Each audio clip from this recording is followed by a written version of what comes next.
Hello hi this is Telugu politics. మొత్తానికి జగన్మోహన్ రెడ్డి అసెంబ్లీకి వస్తాడా రాడా ఏంటి అనేది అందరూ కూడా ఎదురు చూశారు.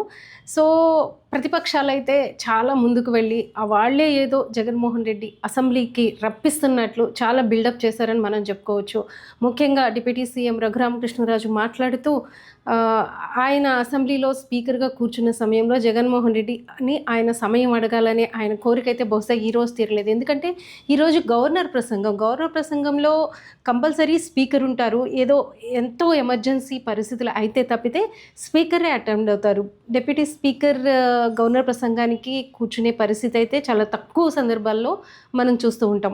మొత్తానికి ఈరోజు అసెంబ్లీ సెషన్స్కి జగన్మోహన్ రెడ్డి వచ్చారు. అలానే వాళ్ళ ప్రధాన డిమాండ్ అయిన వాళ్ళకి ప్రతిపక్ష హోదా ఇవ్వాలి అని చెప్పేసి గవర్నర్ ముందు వాళ్ళ నిరసన కూడా వ్యక్తం చేశారు. గవర్నర్ ప్రసంగం సమయంలోనే అటు వైసీపీ అధినేత జగన్మోహన్ రెడ్డి కావచ్చు, వాళ్ళ ఎమ్మెల్యేలు 10 మంది ఎమ్మెల్యేలు అందరూ కూడా నినాదాలు అయితే చేశారు. ఏంటంటే ప్రతిపక్షాన్ని కాపాడండి, ప్రజాస్వామ్యాన్ని రక్షించండి అంటూ నినాదాలు చేసి వాళ్ళ నిరసన అయితే వ్యక్తం చేసి బయటకు వచ్చేసారు. సరే, బయటకు వచ్చేసిన తర్వాత పార్టీ నేతలంతా కూడా మాట్లాడుతున్నారు. ప్రతిపక్ష హోదా ఎందుకు ఇవ్వాలి అని చెప్పేసి వాళ్ళ డిమాండ్ ఏదైతే ఉందో ప్రధానంగా ఆ డిమాండ్ని వాళ్ళ ఉంచుతున్నారు. అయితే ఇక్కడ ప్రధానంగా మనం ఇంకొక విషయం గమనిస్తే, ఎందుకని పార్టీకి ప్రధాన ప్రతిపక్ష హోదా ఇవ్వడానికి ఎందుకు కూటమి ప్రభుత్వం జంకుతుంది అనే ప్రశ్న అందరిలోనూ ఇప్పుడు కనిపిస్తుంది.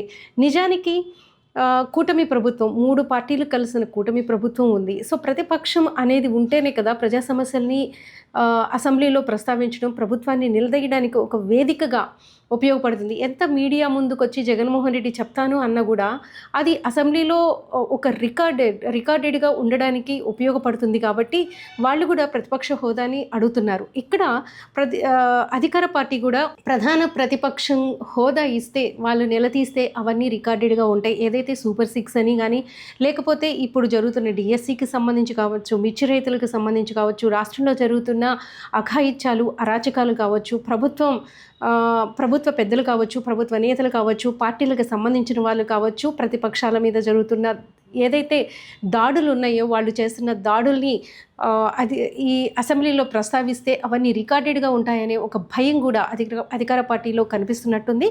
ఇంకా ఇప్పటికీ మనం గమనిస్తే ఏ రోజు ఏ పేపర్ చూసినా, ఈవెన్ ఆంధ్రజ్యోతి కావచ్చు, లేకపోతే ఈనాడు కావచ్చు, లేకపోతే ఏదైతే అధికార పార్టీని సపోర్ట్ చేస్తున్న ఛానల్స్లో కూడా మనం చాలా చోట్ల గమనిస్తే ఇంకా తప్పు జగన్మోహన్ రెడ్డిదే, ఆ రోజు అరాచకాలే అని చెప్పేసి మాట్లాడటం జరుగుతుంది.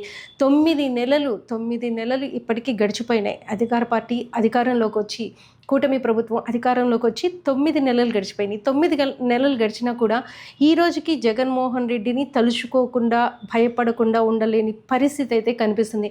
ముఖ్యంగా మనం మిర్చి రైతుల విషయం చూసుకున్నా కూడా లోకేష్ కావచ్చు, లేకపోతే కేంద్ర మంత్రి గుంటూరు జిల్లాలోనే ఉన్నారు. మిర్చి రైతుల కష్టాలు వాళ్ళైతే వెళ్ళి పరామర్శించడం కానీ, వాళ్ళ రైతులకి భరోసా ఇవ్వటం కానీ జరగలేదు. కానీ ప్రతిపక్ష నేతగా జగన్మోహన్ రెడ్డి వెళ్ళి వాళ్ళతో మాట్లాడడం జరిగింది.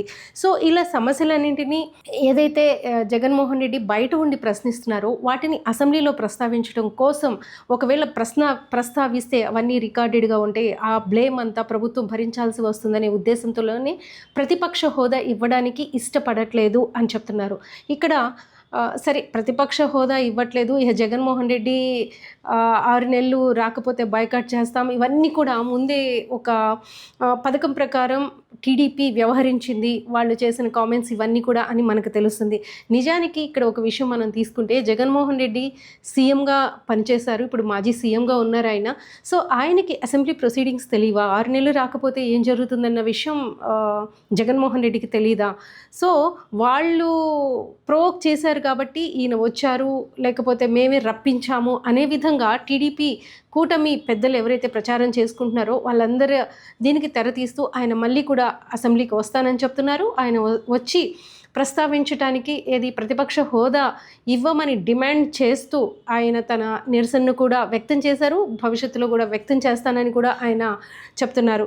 సో ఇవన్నీ ఏంటంటే, నాకు ఒక సామెత గుర్తొస్తుంది. ఏంటంటే, పులుల్లా నిరూపించుకోవటానికి నక్కలు వాతలు పెట్టుకున్నట్టు, నక్కలు వ్యవహరించినట్టు ప్రభుత్వం తీరుందని చెప్పేసి చాలామంది కూడా కామెంట్స్ చేస్తున్నారు. అంటే వాళ్ళు ఏది చేయలేక జగన్మోహన్ రెడ్డిని విమర్శించుకుంటూ పథకాలన్నీ కూడా ఎత్తివేస్తూ వాళ్ళు ఎప్పుడు ఏది ప్రశ్నించటానికి ప్రభుత్వం ముందుకి ప్రతిపక్షం వస్తున్నా కూడా ఏదో ఒకటి చేసి దాన్ని అంటే అణగదొక్కేలాగా చర్యలు తీసుకోవటం ప్రభుత్వం చేస్తున్న తీరుని అందరూ కూడా గమనిస్తున్నారు. అలానే రాష్ట్రంలో జరుగుతున్న అరాచక పరిస్థితులు కావచ్చు, వాటన్నిటినీ ఏదైతే ప్రతిపక్షం ఉండి ప్రతిపక్ష హోదాతో ప్రశ్నించటానికి ముందుకు వచ్చే ఒక ప్రధాన ప్రతిపక్షంగా, అది 10 మంది కావచ్చు, లేకపోతే ఒక్కళ్ళు కావచ్చు, 2 కావచ్చు, గతంలో కూడా మనం చూసాము. ఒక్కరే ప్రతిపక్షం ఉన్నప్పుడు కూడా వాళ్ళకి పిఎస్సి కమిటీ చైర్మన్ ఇచ్చి వాళ్ళని ప్రతిపక్ష హోదా ఇచ్చిన చరిత్ర కూడా ఆంధ్రప్రదేశ్లో ఉంది, ఉమ్మడి ఆంధ్రప్రదేశ్లో. సో అలాంటి నేపథ్యంలో 11 మంది ఎమ్మెల్యేలు ఉన్న ఒక పార్టీకి ప్రతిపక్ష హోదా ఇస్తే తప్పేంటి అనే ప్రశ్నలు కూడా ఇప్పుడు వినిపిస్తున్నాయి. ఇంకొకటి ఇక్కడ మనం ఈరోజు అందరూ ప్రస్తావిస్తున్న అంశం ఏంటంటే, అసెంబ్లీ సమావేశాలకి సాక్షి టీవీతో పాటు మరో 3 ఛానల్స్ని, TV9 కావచ్చు, NTV కావచ్చు, 10 TV కావచ్చు, వీళ్ళ జర్నలిస్టుల్ని లోపలికి అలౌ చేయలేదు అని చెప్పి కూడా చెప్తూ ఉన్నారు.